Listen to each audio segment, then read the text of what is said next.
Is up, my fellow Ojaman? Script J 1958 here, coming at you with another deck profile. I was gonna wait a little bit to show you guys this deck profile because I am missing one card in the extra deck, but just decided to throw it out here, and I'll kind of go over the card I'm looking for and why it's so good in the deck. Let's just jump into it here. So we're actually going to be looking at my Tenyi deck. Really fun deck, a lot of utility. We'll kind of get into why it's so fun, but first of all, we're going to start with the monster lineup. So we're running three of the Shadhana. What this does is if a non-effect monster you control is destroyed by battle or card effect, then you can banish this from your hand or graveyard, bring it back, and then pop a monster your opponent controls. A lot of the main monsters in the extra deck are non-effect monsters, and they're really easy to get into, so you're basically able to bring out these big beaters that don't do anything themselves, but all of the utility effects come from the monsters in the deck. So here's our Monster Reborn plus spot removal, and then we're running Vishuddha, 3 Vishuddha, and what this one does is while you have a non-effect monster on the field, you can banish this card from your hand or graveyard and bounce a card your opponent controls back to the hand, and that's card, not just monster. So annoying floodgates, field spells, whatever you need to do, you can get rid of those as well. Then a little bit of battle protection with Nahada.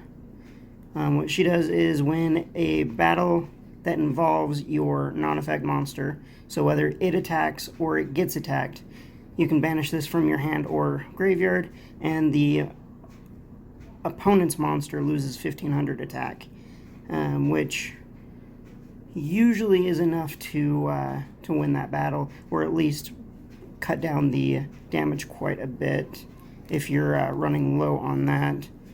Then we're running 3 Mapura, and this is targeting protection.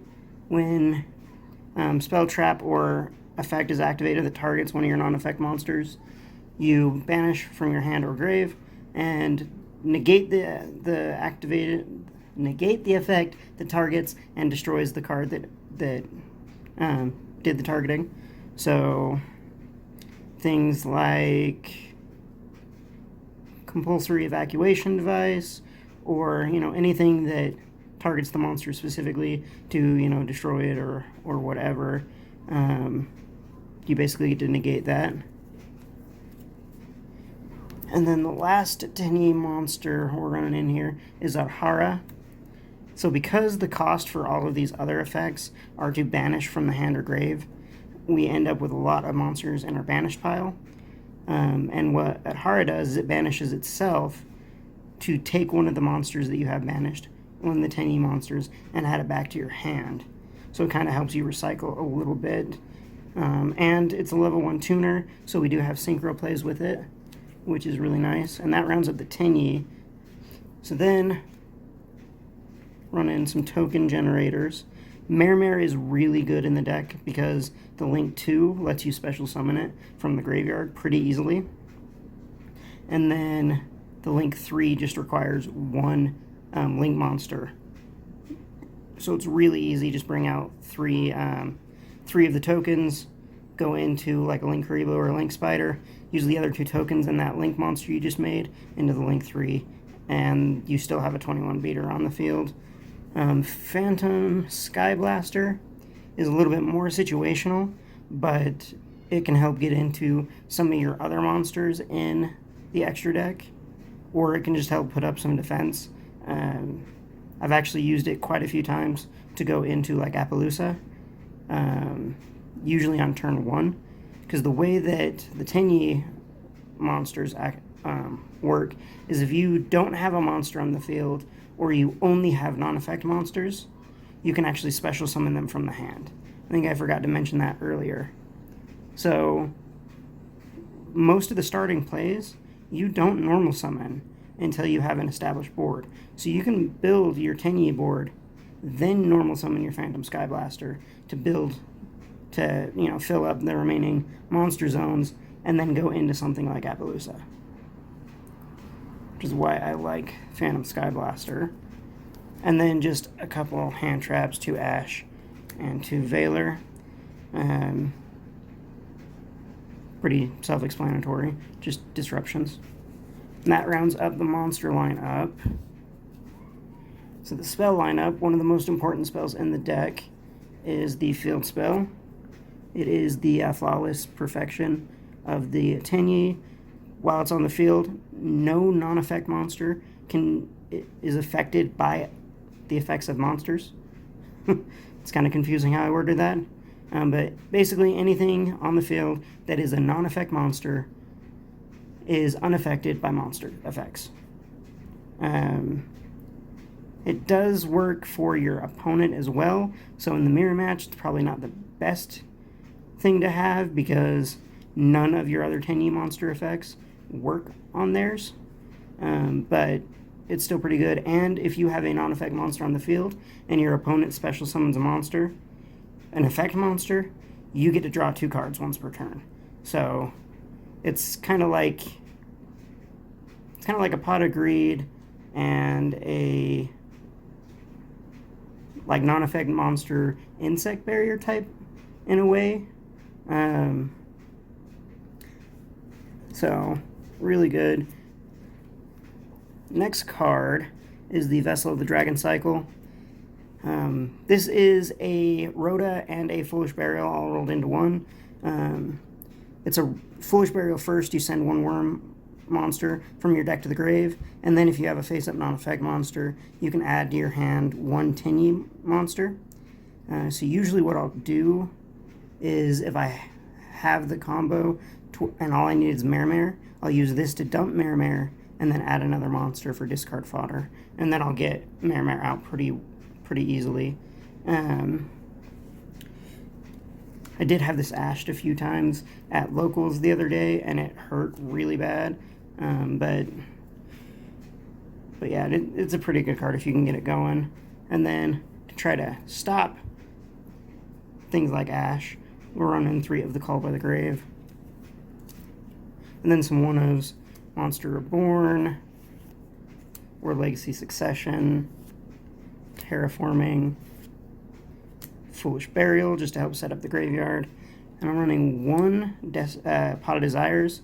If we had more Terraforming, or some of the other field spell searchers were a little bit more reliable, then I would probably run those instead of Pot of Desires, just because being able to get 2 draws on my turn and my opponent's turn, depending on how their deck works, is usually better. But because the ability to search the field spell isn't as easy as it used to be, being able to get those 2 draws is usually better. And we're running 3 ofs of just about everything, so it's not too big of a hit. And that rounds up our spells. Let's get into the traps. And the tenyi does have an in-archetype, Infernity Barrier, and a Waking the Dragon rolled into one. So if you have a non-effect monster and a spell, trap card, or monster effect is activated, you can negate it. It doesn't destroy, it just negates. So it's not, as good as something like Sound the Great Roar or, some of those other ones. But if you have this set on the field and your opponent like Twin Twisters it, you immediately get to bring out a monster from your a non-effect monster from your extra deck, which can be pretty devastating. And then the last trap card we're running is 2 Waterfall of the Dragon Souls. Has 2 effects. You can add a worm monster from your deck to your hand, or you can send worm monsters from your hand and or field to the graveyard and draw that many cards plus 1. So I actually opened with 1 of those and 4 of the tenyi monsters. I just set it and passed, and then my opponent's end phase activated it, sent that, drew 5 cards, and then drew for turn and was able to pop off from there. Or if it's kind of later game and all I have is one tenyi link monster out on the field, and I don't really have anything in my graveyard to help protect it, or in my hand, then I'll flip it and add one of the cards I need. Kind of like Shithura to get the Monster Reborn effect and the pop, or Nahada to get the attack debuff. Just kind of depends on what you need. There is another card that I've been kind of looking at finding room in the deck for. I'm just not quite sure what I would cut out just yet. But this also came out in Rising Rampage. And what this does is it targets a banished monster, special summons it to your field, and then it returns it to your hand at the end phase. And you can only activate one, but that's totally fine. Really, what I would see using it for is like setting it, and then on my opponent's end phase, activating, special summoning a monster that I want to use, next turn. Probably the Shuda, the one that bounces. So special summon that to the field. It's still during the end phase, so it would pop back to my hand, and then draw for turn, banish it from my hand to bounce a card.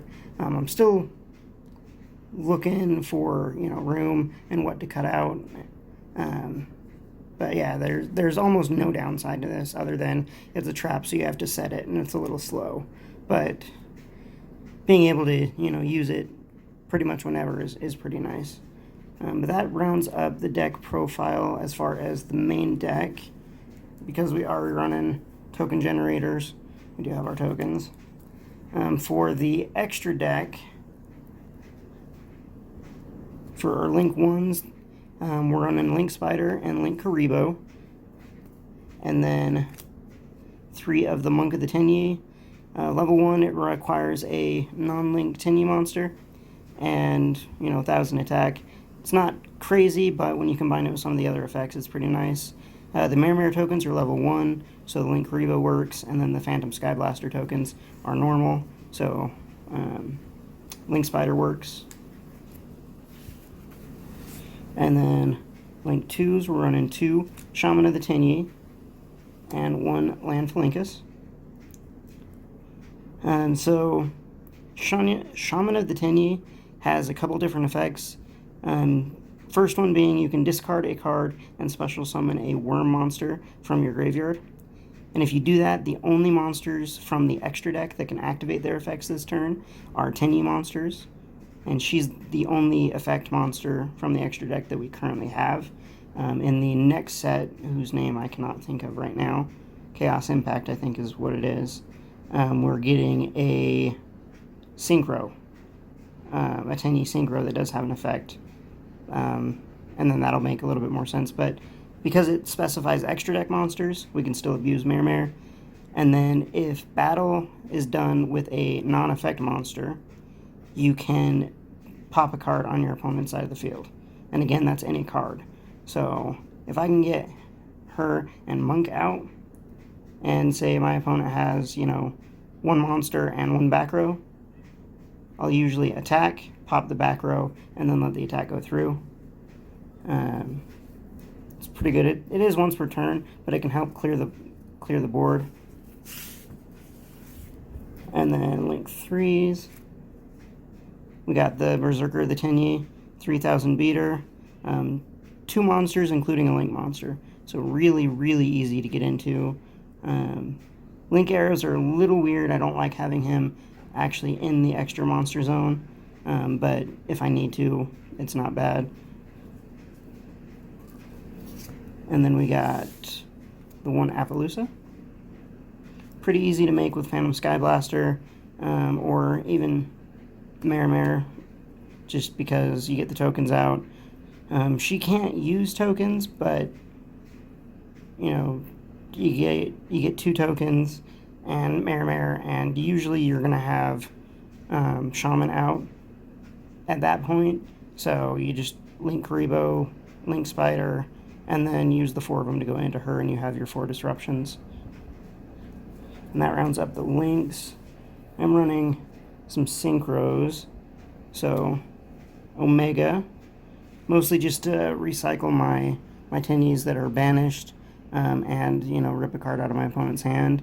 And then I have a Baxia of the Yang Zing, and the one I'm missing is Yazi, because Yazi basically lets me special summon half the deck when it gets destroyed, and then Baxia lets me set up my graveyard a little bit, as well as special summon a level 4 or lower monster in my graveyard. So it also helps me set up the field.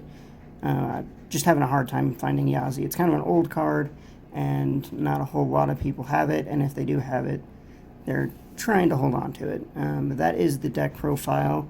Let me know what you guys think. Let me know if you guys are playing this deck, what you think about it, and what you are running a little bit different. I know one of my friends is playing the Tenyi deck, and as far as monster lineup, it's pretty similar, but he is really heavy on the back row, running things like Crackdown, things like that to kind of disrupt the opponent a little bit more reactively, as to where this one is more setting up the graveyard, setting up a field, and trying to just use the effects and beaters to beat over the opponent. But yeah, let me know what you guys think. Remember to like, subscribe. Let's keep growing the channel, and I'll see you guys later.